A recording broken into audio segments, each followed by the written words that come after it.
You can use the freezer method as in really well written in Jo's instructions. I'm going to do the my trick of making a cardboard template for the large circle and the small circle. You don't need to repeat those units, you just make one of each, and then I'm going to do my tinfoil trick. So first of all, obviously just get a sharp pencil if you can find one. I can never find a pencil sharpener in my house. Draw around your circles and cut out one of each with your not so very good scissors. So I've popped the cardboard template on the fabrics that I've chosen, and I've drawn around it with the pencil. Then I can remove the cardboard template for now until the next stage, and then either with a sewing gauge or with your ruler, you're then going around that original pencil line, which you can just see under the ruler there. I need to paint my nail, and add on a generous 1/4 inch seam allowance. So you are cutting these circles out bigger than the templates. If you're doing just fusible applique for this block, then you keep them the same size. So you can see I've drawn around my first circle just lightly. You don't need a full circle there. It was just to have a guide to then make your second line of drawing with a generous 1/4 inch seam, and now I'm going to cut that out with some scissors that can handle the fabric nicely. And you can probably just see here I'm propping them up against my nice macaron pattern weights. The ones I like using when I'm cutting circles have got a slightly curved edge. It's not essential, I've got them in my sewing room and I just find them useful for this particular part. And actually, once you've cut one of your fabric circles, then rather than doing the drawing and the seam allowance again, I just pin that onto my next piece of fabric and use that as my pattern. So then simply just cut round, because you need it to be that exact shape, and those edges are then going to be pressed around your circle template. So even if it's not perfect and you've got a generous 1/4 inch seam allowance, it's going to work perfectly well for the next step. So here we go again, like I've done in other blocks with the magic trick. You get your kitchen foil, aluminum or aluminium, however you say it. You get your fabric right side down. This works better on a hard surface like your cutting mat or table. You centre your cardboard template and you ease the edges up around to create the shape like this. You then press that shape with the heat of the iron, particularly focusing on the edges. Both sides you can do it on, take your time, allow it to cool, and then unwrap your shape, gently ease out the cardboard template, and you have your circle ready to go. It's funny, but during the course of this Splendid Sampler to sew along, I've actually really changed my mindset, because circles and applique used to totally freak me out, if I'm honest.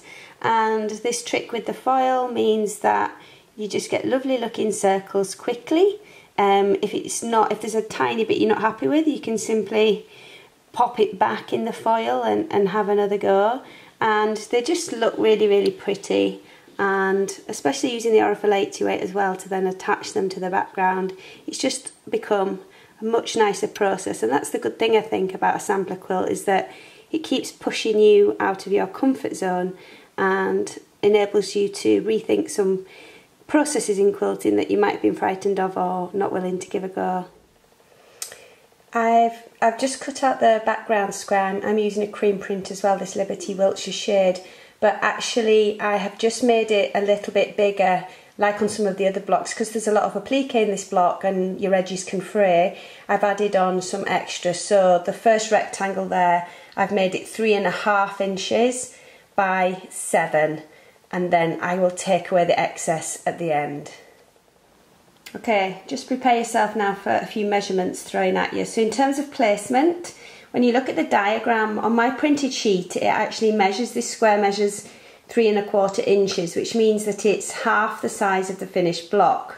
So what I have then done is measure the distances from that top green fruit to the top edge, and the same on the left and the right sides, just to help with where you're going to place these circles that you've made.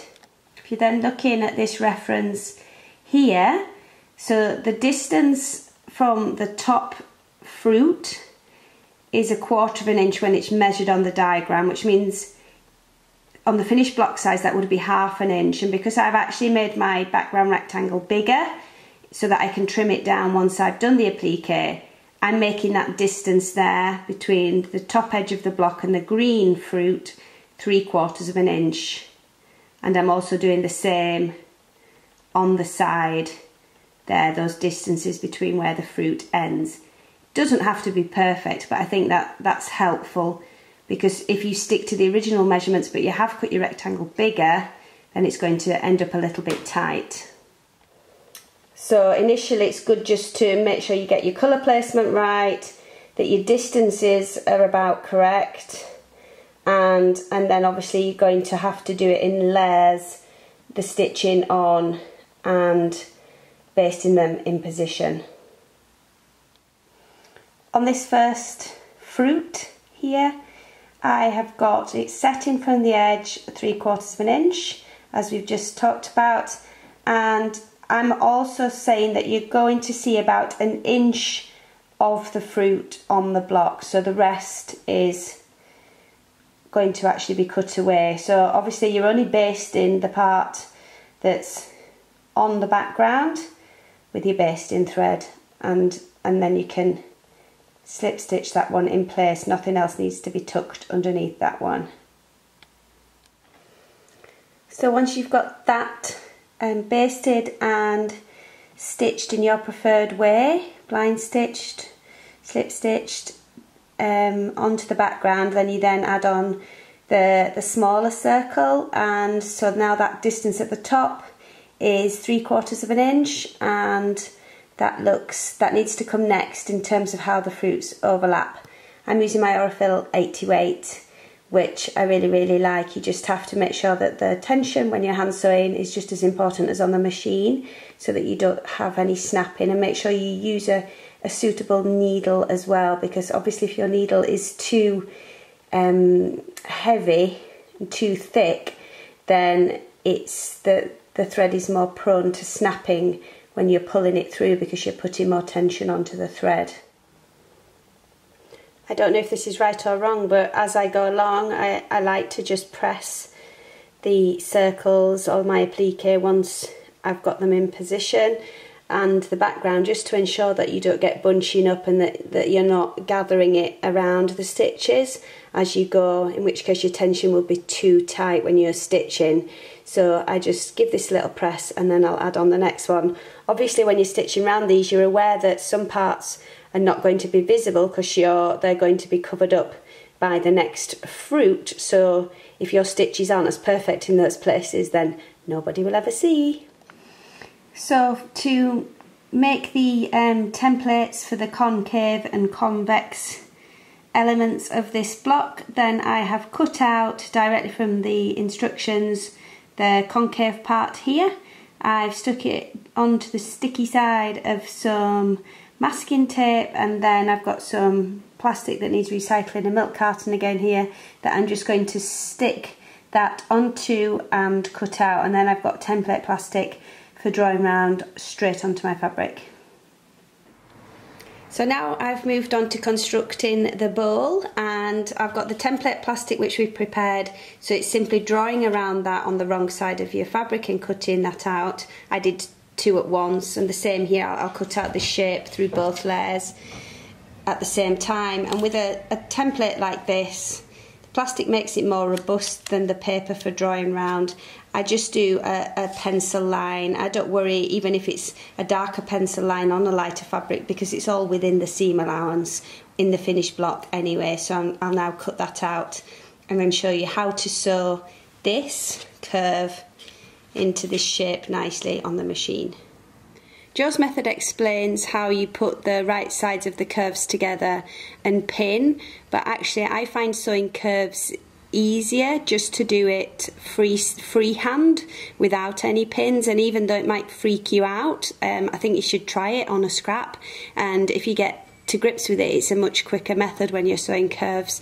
So I've got the curves aligned here, I've got my 1/4 inch foot on the machine, and I'm on a stitch length of 2.2, and I'm going to ensure that my needle is down,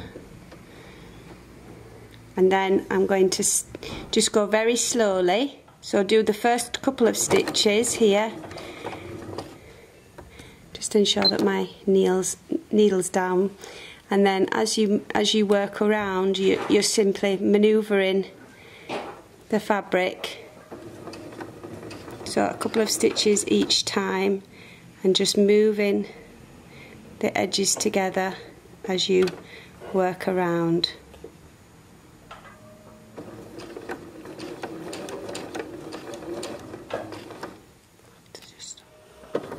So slow stitches on the machine, needle down when you pause, and you don't need to lift the presser foot in between, you just need to keep pausing and keeping the edge of the fabric on that 1/4 inch marker, so that the upper curve isn't laying flat, the fabric's lifting up a little bit, but you're not catching any fabric underneath it. So it feels weird, to be honest, the first time that you do it.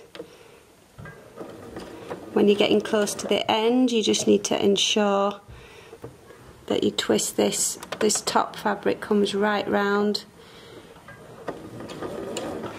Pause again. I just will lift the foot at this point just now to run off the end at the right angle, and keep that 1/4 inch seam allowance there, and we'll see what happens. So that's straight off the machine, nice curve, and if I flip it over I can see that I've got a consistent 1/4 inch seam allowance, and then that's ready to press and check the size before moving on to the next step. When you've actually stitched these circles, you can see from here that there's more fullness, these ripples here on this side of the curve, so it's actually better to press them outwards and give it a good press from the other side as well, just to make sure that it lays nice and flat. If you're slightly worried, like on mine, when you've got a contrast light and dark fabric, if you think you're going to see that, then you could press it and then just layer this seam, the darker cut fabric, just cut a little bit of that away, but actually I don't think it's going to be a big problem. It's a good quality cotton and you can't see. So I just sewed that middle rectangle to make up the fruit bowl here. Obviously you're also aiming to get this curve consistent at the bottom, and now you need to trim away the extra part of your circles, and then the last job is to put in the strip that creates the top of the fruit bowl. And like always, I'm not always great at decisions. I like to make them sometimes as I go along with a small piece like this. So I didn't cut out that rectangle until now, and then I've just lined up a few options. So I could go for a busier option like this, just because I love this Cosmos Meadow print, but then I think that maybe loses the impact of the fruit above. So I'm just going to keep it simple and go with a different blue, tone on tone blue, like that. So now my last job is to cut that strip and sew those pieces together. Just wanted to point out that if you get to this stage and you've followed my instructions where you've made this first rectangle a little bit larger in case it frays whilst you're stitching the fruits in place, it obviously now is a little bit bigger than the rectangle below, so you just need to trim that down, or you can keep it like that for now, put the strip in, and then just ensure that you trim the entire block down to 6.5 inches. So this is the finished block. I think I've definitely, because there have been quite a lot of applique circles as we've gone along through the weeks, I've got quicker at stitching those. That only took me an hour or so to baste and stitch the fruits in the bowl, and obviously hopefully you've mastered this trick here at the bottom as well. So the nice thing with this block, I think, to add more details, Kay, who I work with, thinks it looks like ice cream sorbets, but I think once it's in the finished quilt I can add some little details to make them look more like fruits. And I've got Jo Avery, who designed the blocks, lovely new box of Aurifil 12 weight threads which she released at Festival of Quilts with all these gorgeous colours, so once it's in the quilt I can have a nice play with those.